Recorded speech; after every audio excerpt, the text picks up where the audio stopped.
अस्सलाम वालेकुम dear students, मेरा नाम है तैमूर परवेज और आज हम HTML5 एंड CSS3 में लेसन नंबर 18 के ऊपर डिस्कस करेंगे। और आज के इस लेसन में हम डिस्कस करेंगे कि आप ऑर्डर लिस्ट कैसे अप्लाई करते हैं और ऑर्डर लिस्ट में आप कौन कौन से एट्रीब्यूट्स यूज करते हैं फॉर नंबरिंग के लिए। और इसके अलावा इससे पहले हमने जो डिस्कस किया था उसमें हमने अनऑर्डर लिस्ट डिस्कस की थी और अनऑर्डर लिस्ट में बुलेट्स आप कैसे अप्लाई करते हैं, बुलेट स्टाइल कैसे चेंज करते हैं, इस सब के ऊपर काम किया था। और अब हम ऑर्डर लिस्ट के ऊपर डिस्कस करेंगे और ऑर्डर लिस्ट देखेंगे कि इस पर कैसे काम किया जाता है और इसमें जो इसके नंबरिंग स्टाइल्स होते हैं उसके लिए कौन कौन से एट्रीब्यूट्स यूज होते हैं और वो किस तरह काम करते हैं।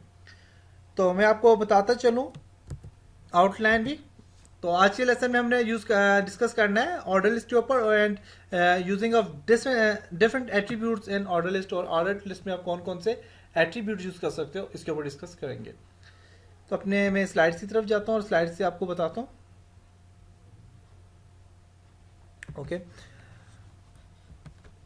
तो HTML लिस्ट में पहले भी हम डिस्कस कर चुके हैं कि HTML जो लिस्ट होती है इसमें तीन टाइप्स होती हैं, अनऑर्डर लिस्ट होती है, ऑर्डर लिस्ट होती है, डिस्क्रिप्शन लिस्ट होती है। तो हम अनऑर्डर लिस्ट तो कर चुके हैं लेकिन ऑर्डर लिस्ट हमारी अभी रहती है। तो ऑर्डर लिस्ट क्या होती है, उस पर किस तरह काम किया जाता है, इसके ऊपर डिस्कस करेंगे। अनऑर्डर लिस्ट में जबकि बुलेट्स यूज किए जाते हैं, अब ऑर्डर लिस्ट में हम नंबरिंग यूज करेंगे। और ये जो नंबरिंग है, इस नंबरिंग में हम इस नंबरिंग में कुछ एट्रीब्यूट्स यूज होते हैं जो कि इसकी नंबरिंग के स्टाइल को चेंज करने के लिए यूज किए जाते हैं। नंबरिंग स्टाइल चेंज करने के लिए कौन कौन से एट्रीब्यूट्स यूज होते हैं, कैसे यूज होते हैं, इसके ऊपर आज हम डिस्कस करेंगे। और फिर उसके बाद हम डिस्क्रिप्शन लिस्ट के ऊपर भी डिस्कस करेंगे।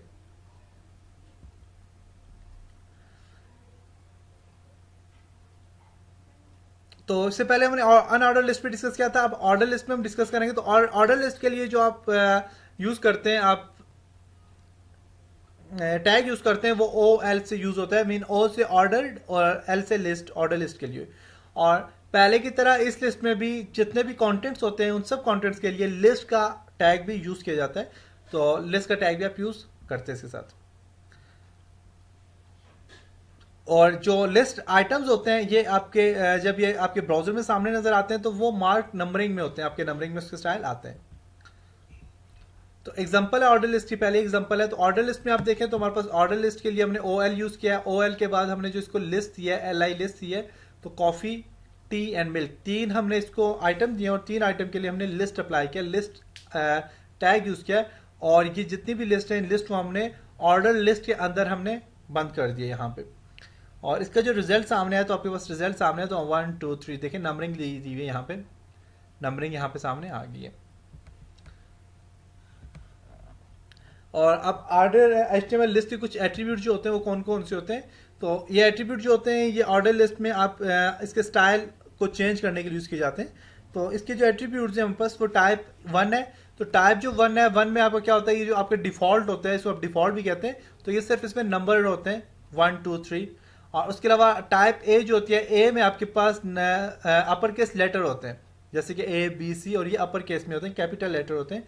और उसके बाद जो टाइप A है तो इसमें लोअर केस आपके पास लेटर होते हैं। फिर आपके पास I है, I में आपके ये रोमन लैंग्वेज में यूज होते हैं और रोमन लैंग्वेज कैपिटल के लिए यूज किए जाते हैं। और I जो स्मॉल है ये स्मॉल कैप्स के लिए यूज की जाती है, स्मॉल लेटर या लोअर केस के लिए आप रोमन नंबर ही यूज करते हैं, जिस तरह I III IVV, इस तरह ये यूज किए जाते हैं।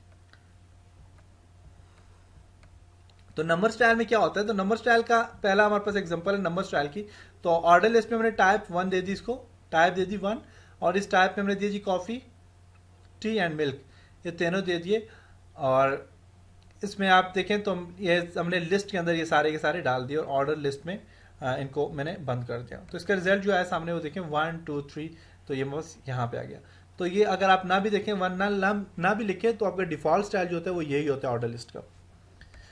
सेकेंड वन जो होता है आपका अपर केस लेटर स्टाइल जो होता है, अपर केस लेटर स्टाइल में हमने दिया जी टाइप A दिया इसको।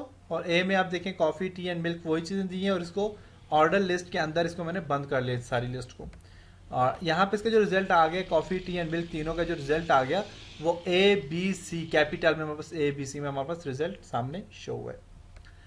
इसी तरह जो थर्ड है वो लोअर केस लेटर है। अब लोअर केस जो लेटर होता है इसमें आपने जो इसमें दिया जी टाइप जो दिया वो A दिए।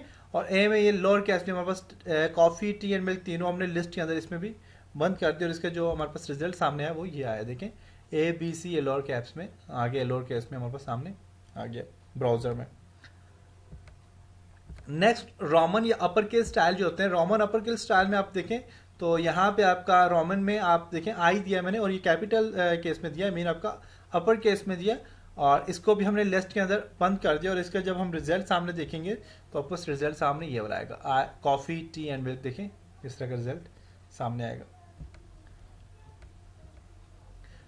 उसके बाद लोअर केस है, तो लोअर केस में आप देखें तो आपके पास आई है, स्मॉल कैप्स मैंने दिया हुआ है, और आई में भी कॉफ़ी टी मिल्क तीनों दिए हुए हैं, और इसको भी हमने ऑर्डर लिस्ट के अंदर इसको मैंने बंद कर लिया। और आपको जो रिजल्ट सामने आएगा वो देखें स्मॉल कैप्स में, मीन रोमन लैंग्वेज जो है स्मॉल कैप्स में आपको सामने नज़र आ रही है। तो ये आपके जो होते हैं यहाँ पे ये कुछ एट्रीब्यूट्स यूज़ किए जाते हैं, और आपकी लिस्ट जो है ऑर्डर लिस्ट क्या होती है उस पर कैसे काम किया जाता है, और उसमें आपकी नंबरिंग को चेंज करने के लिए कौन से एट्रीब्यूट्स यूज़ किए जाते हैं और कैसे यूज़ किए जाते हैं, स्टाइल कौन से यूज़ किए जाते हैं, इसके ऊपर आज हमने डिस्कस किया। तो उम्मीद करता हूँ आपको इस लेसन की समझ आई होगी। अब हम नेक्स्ट लेसन में इसके ऊपर प्रैक्टिकली काम करेंगे और देखेंगे हम ऑर्डर लिस्ट कैसे अप्लाई करते हैं। तब तक अपना ख्याल रखिएगा, अपनी दुआओं में याद रखिएगा। खुदा हाफिज़।